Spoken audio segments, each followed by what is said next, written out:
Hello friends, स्वागत है आप लोगों का आपके अपने YouTube channel your study guide पर। तो फ्रेंड्स, आज हम लोग जानेंगे कि चाय बेचने वाला एक लड़का कैसे बना भारत का प्रधानमंत्री। जी हाँ, हम बात कर रहे हैं भारत के वर्तमान प्रधानमंत्री श्री नरेंद्र मोदी जी की। तो दोस्तों, आज के वीडियो में हम लोग यही जानेंगे कि चाय बेचने वाला एक लड़का कैसे बनता है भारत का प्रधानमंत्री।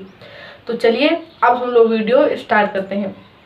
प्रधानमंत्री नरेंद्र मोदी जी का जन्म गुजरात राज्य के महसाड़ा जिले के छोटे से गांव वडनगर में 17 सितंबर 1950 ईस्वी को हुआ था। इनका बचपन गरीबी और संघर्षों से भरा था। प्रधानमंत्री जी ने मात्र अपने बचपन में 8 वर्ष की आयु से ही अपने पिता की चाय की दुकान में काम करना शुरू कर दिया था और इनकी माता का नाम हीराबेन मोदी था तथा इनके पिता का नाम दामोदर दास मूलचंद मोदी था। मोदी जी 8 वर्ष की आयु से ही आरएसएस से जुड़े और लंबे समय तक उससे संबंधित रहे।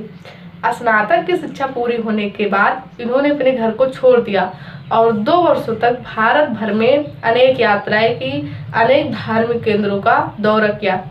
1970 ईस्वी में ये गुजरात वापस आए और उसके बाद अहमदाबाद चले गए। 1971 में ये आरएसएस के लिए पूर्णकालिक कार्यकर्ता बन गए और इसके बाद अब स्टार्ट होता है प्रधानमंत्री जी का राजनीतिक जीवन। 1950 ईस्वी में वे बीजेपी से जुड़े और 2001 तक वे पार्टी पदानुक्रम के भीतर कई पदों पर काम किए, जहां से वे धीरे धीरे सचिव के पद पर पहुंचे। 2001 गुजरात भूकंप 2001 के बाद गुजरात के तत्कालीन मुख्यमंत्री केशव भाई पटेल जी के असफल स्वास्थ्य और खराब राजनीतिक छवि के कारण प्रधानमंत्री नरेंद्र मोदी जी को गुजरात का सीएम बनाया गया और वे गुजरात के 14वें सीएम कहलाए। मोदी जी के अच्छे कामों के कारण गुजरात की जनता ने मोदी जी को गुजरात का लगातार 4 बार सीएम बनाया और वर्तमान भारत में यानी कि वर्तमान समय में भारत के सबसे अच्छे नेताओं में से मोदी जी एक गिने जाते हैं। बीजेपी ने प्रधानमंत्री नरेंद्र मोदी जी के नेतृत्व में ही 2014 का लोकसभा का चुनाव लड़ा, जिसमें 543 सीटों में से 282 सीटें जीतकर अभूतपूर्व सफलता प्राप्त की। इसी बीच उन्होंने योजना आयोग को हटाकर नीति आयोग का गठन किया और बीजेपी ने पुनः 2019 में मोदी जी के नेतृत्व में ही लोकसभा का चुनाव लड़ा, जिनमें 543 सीटों में से 303 सीटें प्राप्त हुई और 30 मई 2019 को मोदी जी ने शपथ ग्रहण कर भारत के लगातार दूसरी बार सीएम बने और इन चुनावों में मोदी जी ने लोगों के सामने चुनावी एजेंडा यानी कि चुनावी मुद्दा रखा। राम मंदिर का फैसला, जम्मू कश्मीर के विशेष राज्य का दर्जा खत्म करना, यूसीसी यूनिफॉर्म सिविल कोड यानी कि समान नागरिक संहिता। समान नागरिक संहिता का मतलब होता है कि देश के सभी धर्मों, सभी समुदायों के लिए एक समान कानून होगा और यह संहिता भारतीय संविधान के अनुच्छेद 44 के तहत आती है।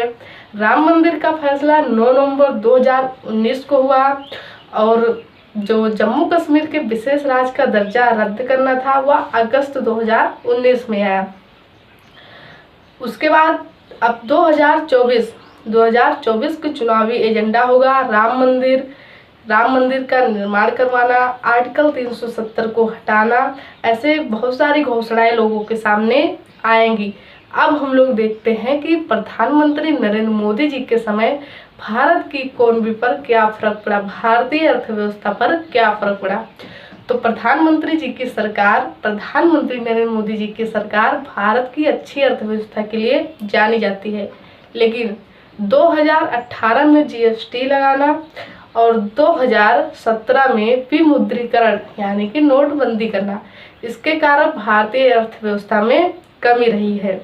अब अगला चुनाव 2024 में है और पुनः जनता तय करेगी कि इस बार भारत के प्रधानमंत्री कौन होंगे।